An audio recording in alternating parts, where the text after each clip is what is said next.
आप सभी का स्वागत है। शुक्रवार के पावन दिन पर हम माता संतोषी की व्रत कथा लेकर आए हैं। अगर आपको कथा कहानी पसंद आती है तो अपना समर्थन दें।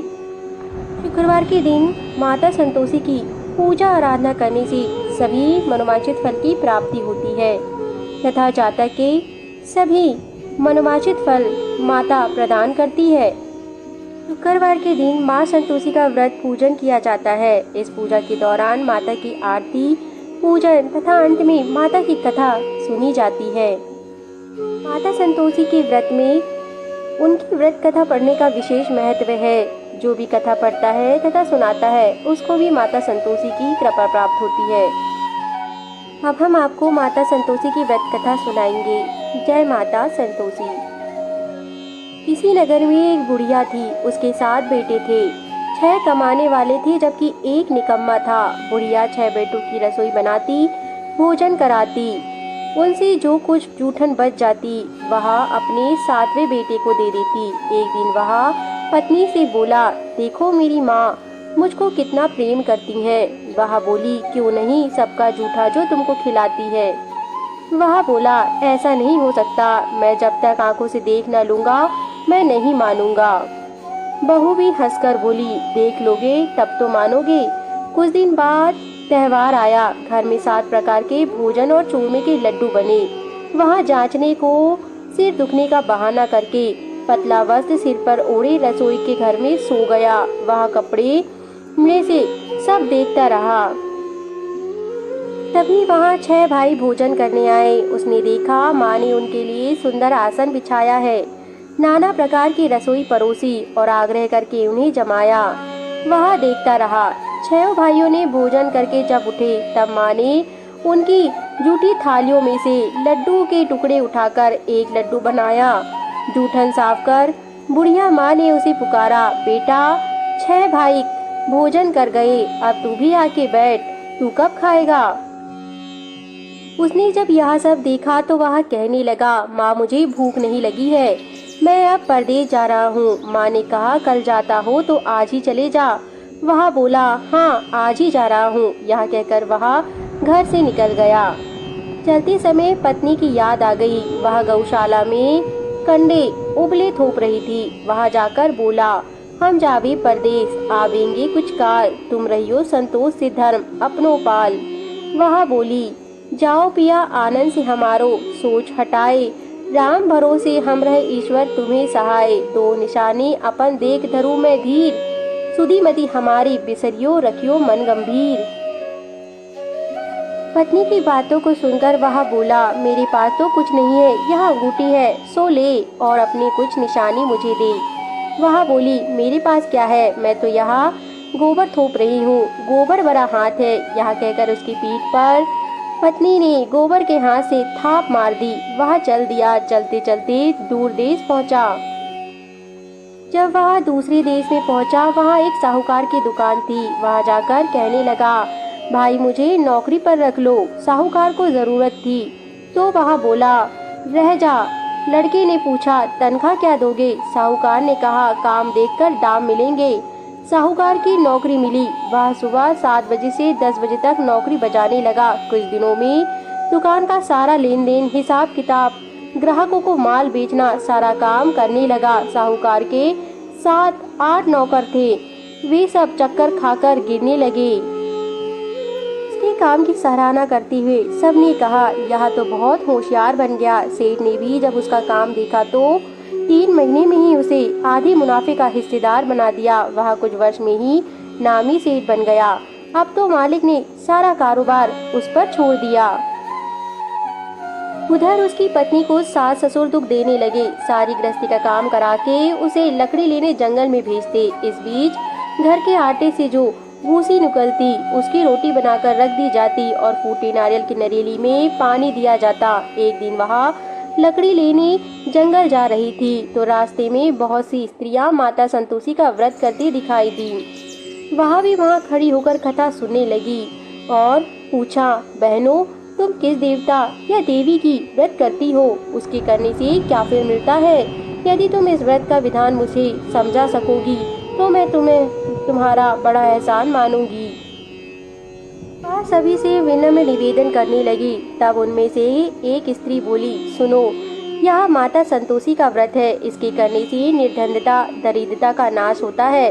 जो कुछ मन में कामना हो सब संतोषी माता की कृपा से पूरी हो जाती है। तब उसने उससे व्रत की विधि पूछी।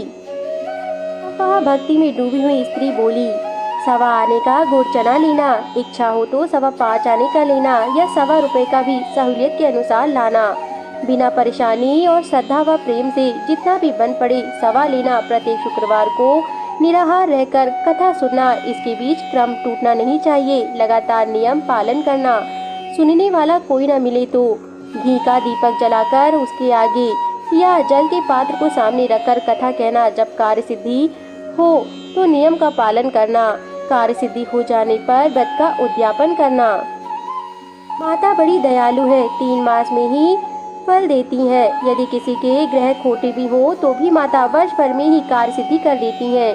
फल सिद्ध होने पर उद्यापन कराना चाहिए, बीच में नहीं। उद्यापन में 2.5 सेर आटे का खाजा तथा इसी परिणाम से खीर तथा चने का साग करना। 8 लड़कों को भोजन कराना। जहाँ तक मिले देवर जेठ भाई बंधु के हो, ना मिले तो रिश्तेदार और ना मिले तो पड़ोसियों को बुलाना, उन्हें भोजन कराना। यथाशक्ति दक्षिणा दे। माता का नियम का पूरा पालन करना। उस दिन घर में खटाई कोई ना खाए। यहाँ बुढ़िया के लड़के की बहू को उन्होंने बताया। संपूर्ण विधि को जानकर बहू आगे चल दी। रास्ते में लकड़ी के बोझ को बेच दिया और उन पैसों से गुड़ चना ले माता के व्रत की तैयारी कर आगे चली। सामने मंदिर देखकर पूछने लगी, यह मंदिर किसका है? सबने कहा, यह मंदिर माता संतोषी का है। यह सुनकर माता के मंदिर में जाकर चरणों में लौटने लगी। करुणामय विनती के साथ कहने लगी, माँ, मैं निकट अज्ञानी हूँ, व्रत के कुछ भी नियम नहीं जानती हूँ, मैं दुखी हूँ। हे माता, हे जगत जननी, मेरा दुख दूर कर, मैं तेरी शरण में हूँ। माता को दया आई। एक शुक्रवार बीता कि दूसरे को उसके पति का पत्र आया और तीसरे शुक्रवार को उसका भेजा हुआ पैसा आ पहुँचा। यह देख जेठ जेठानी मुंह सिकोड़ने लगे। लड़के ताने देने लगे। काकी के पास पत्र आने लगे, रुपया आने लगा। अब तो काकी की खातरी बढ़ेगी।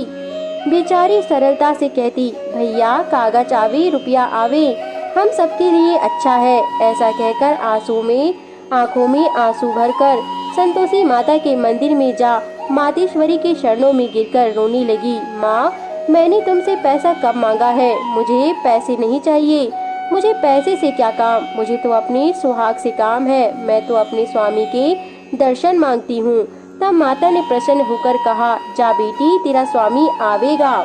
यहाँ सुनकर खुशी से बावली होकर वह घर में जब काम करने लगी। अब संतोषी माँ विचार करने लगी, इस भोली पुत्री को मैंने कह तो दिया कि तेरा पति आवेगा, लेकिन कैसे? वह तो इसे स्वप्न में भी याद नहीं करता है।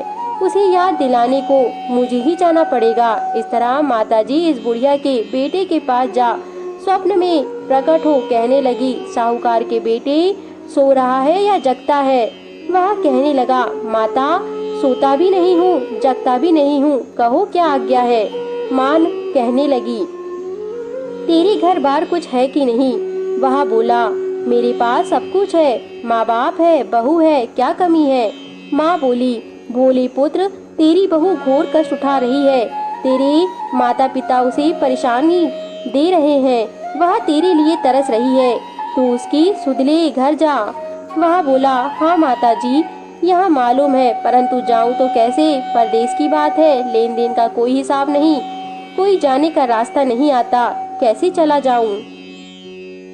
माता कहने लगी, मेरी बात मान, सवेरे नहा धोकर संतोषी माता का नाम ले, घी का दीपक जला, दंडवत कर दुकान पर जा बैठ। देखती ही देखती तेरा सारा लेन देन चूक जाएगा, जमा का माल बिक जाएगा, सांझ होते होते धन का भारी ढेर लग जाएगा। उसे भी माता की बात सच्ची प्रतीत हुई। वह नहा धोकर संतोषी माता को दंडवत कर घी का दीपक जलाकर दुकान पर जा बैठा। थोड़ी देर में देने वाले रुपया देने लगे, लेने वाले हिसाब लेने लगे। कोठे में भरे सामान खरीद कर नगद दाम दे सौदा करने लगे। शाम तक धन का भारी ढेर लग गया। मन में माता का नाम ले चमत्कार देख प्रसन्न होकर घर जाने के लिए। वह रास्ते पर गहना कपड़ा सामान खरीदने लगा। यह काम से निपटकर तुरंत घर को रवाना हुआ। उधर उसकी पत्नी जंगल में लकड़ी लेने जाती। लौटते वक्त माताजी के मंदिर में विश्राम करती। वहाँ तो उसके प्रतिदिन रुकने का जो स्थान ठहरा। धूल उड़ती देख वह माता से पूछती है, हे माता, यह धूल कैसे उड़ रही है? माता कहती है, हे पुत्री, तेरा पति आ रहा है। अब तू ऐसा कर, लकड़ियों के 3 बोझ बना ले। एक नदी के किनारे रख, दूसरा मेरे मंदिर पर, तीसरा अपने सिर पर।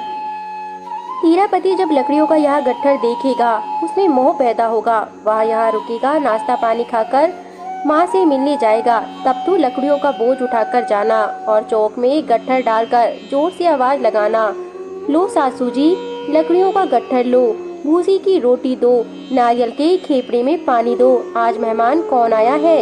माता जी से बहुत अच्छा कहकर वह प्रसन्न मन से लकड़ियों के 3 गट्ठर बनाई। एक नदी के किनारे पर और एक माता जी के मंदिर पर रखा। इतने में मुसाफिर आ पहुंचा। सूखी लकड़ी देख उसकी इच्छा उत्पन्न हुई कि हम यहाँ पर कुछ देर विश्राम करें और भोजन बनाकर खा पी कर गाँव जाए। इसी तरह रुककर भोजन बना, विश्राम करके गांव को गया। सबसे प्रेम से मिला। उसी समय सिर पर लकड़ी का गट्ठर लिए वहाँ उतावली सी आती है।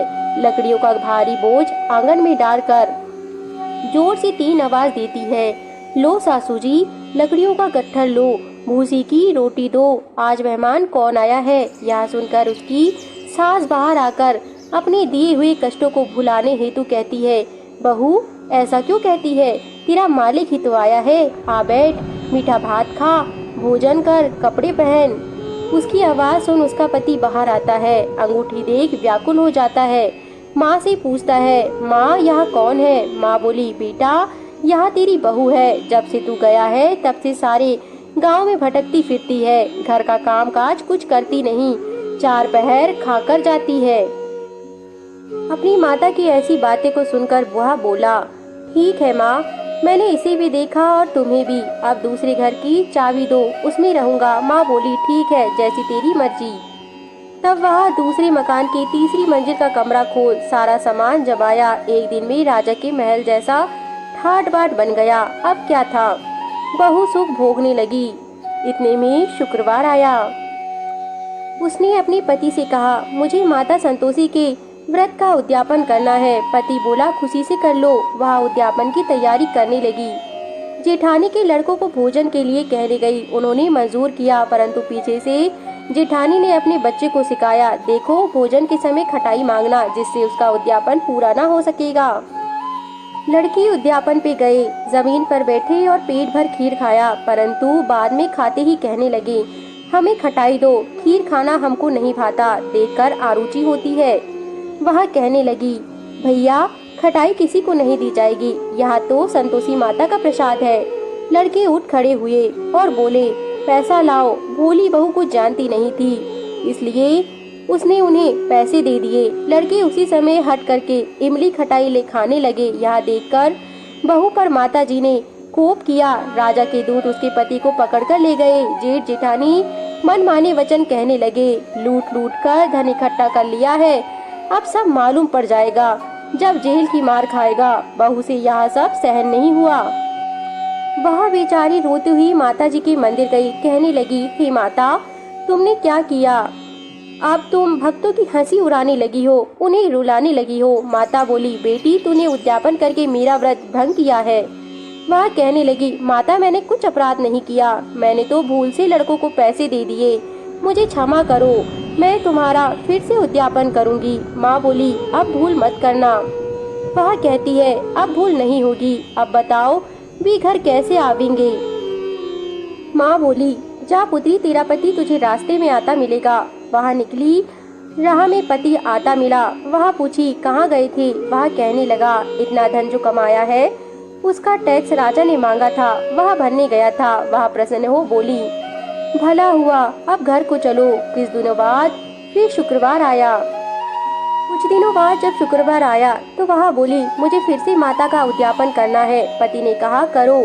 बहू फिर जेठ के लड़कों को भोजन को लिए कहने गई। जेठानी ने 1-2 बातें सुनाई और सब लड़कों को सिखाने लगी, तुम सब लोग पहले ही खटाई मांगना, लड़के भोजन से पहले कहने लगे, हमें खीर नहीं खानी, हमारा जी बिगड़ता है। कुछ खटाई खाने को दो। वह बोली, खटाई किसी को नहीं मिलेगी, आना हो तो आओ। वह इतना कहकर ब्राह्मण के लड़के को जाकर भोजन कराने लगी। यथाशक्ति दक्षिणा की जगह एक फल उन्होंने दिए। संतोषी माता प्रसन्न हुई। संतोषी माता की कृपा से 9वें मास में ही उसके यहाँ चंद्रमा के समान सुंदर पुत्र रत्न की प्राप्ति हुई। पुत्र को पाकर प्रतिदिन माता जी के मंदिर को जाने लगी। माँ ने सोचा, यह रोज आती है, आज क्यों ना इसके घर मैं चलूं। यह विचार कर माता ने भयानक रूप बनाया। गुड़ चनी से सना मुख, ऊपर सूंड के समान होठ, उस पर मक्खियाँ भिन भिन कर रही थी। दहली पर पैर रखते ही उसकी सास चिल्लाई, देखो रे, कोई चोर डाकनी चली आ रही है, कोई इसे भगाओ, लड़कों इसे भगाओ, नहीं तो किसी को खा जाएगी। लड़के भगाने लगे, चिल्लाकर खिड़कियां बंद करने लगे। बहू रोशनदान में से देख रही थी। प्रसन्नता से पगली बन चिल्लाने लगी, आज मेरी माताजी मेरे घर आई है। वह बच्चे को दूध पिलाने से हटाती है। इतने में सास का क्रोध फट पड़ता है। वह बोली, क्या उतावली हुई है, बच्चे को पटक दिया। इतने में माँ के प्रताप से हर जगह लड़के ही नजर आने लगे। जिस तरफ उसकी सासू माँ देखती, उस तरफ उसे उसका लड़का ही लड़का नजर आने लगा। वह बोली, माँ, ये जिसका व्रत मैं करती हूँ, यह वही माता संतोषी है। माता संतोषी को जानकर सबने माता जी के चरणों को पकड़ लिया तथा विनम्र विनती पर कहने लगे, हे माता, हम मूर्ख हैं, अज्ञानी हैं, तुम्हारे व्रत की विधि हम नहीं जानते। व्रत भंग कर हमने जो बड़ा अपराध किया है, उसे क्षमा करो। हे जगमाता, आप हमारा अपराध क्षमा करो। इस प्रकार माता को विनती पूर्वक प्रार्थना करने पर माता ने उन्हें क्षमा कर दिया तथा माता प्रसन्न हुई। बहू को प्रसन्न हो कर उन्होंने फल दिया।